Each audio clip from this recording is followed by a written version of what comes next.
My name is George Sarabia Jr., and for this topic, it'll have to be the most interesting person.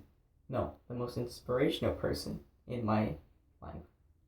The person I chose for this topic is Mr. Rogers from the show Mr. Rogers' Imaginary Neighborhood.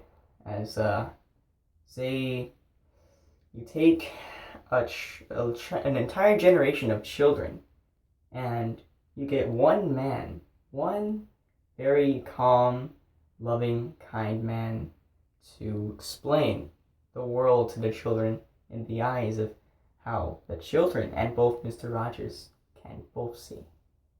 But that's not the only reason I chose him, but rather because as well that he just doesn't have hate for anybody. Say, a speaker here, right, like a political candidate over here, is saying all this mean, hurtful, but true stuff.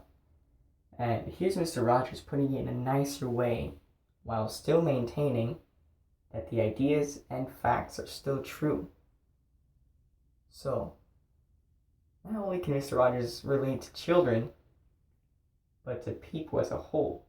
And even though in his death, still his legacy carries on, such as the shows nowadays in Disney, as we can see plenty, like Daniel Tiger's Neighborhood, where everything lives on of equality, diversity, and just being plain good.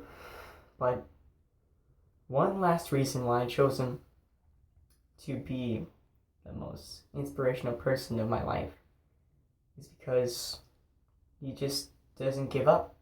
No matter what people say to him or refer to him as, or even just complain about him for no reason, Mr. Rogers has kept up his title as a, person of peace and prosperity with people all around to help make the world a better place, to make it what it should be, a place where everyone can get along.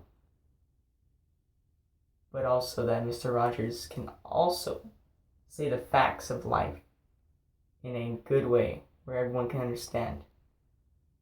From the babies to kids to teens such as myself, adults, and even the elderly, all can see in this spectrum, this wide spectrum, can see just how people can be great and how bad they can be.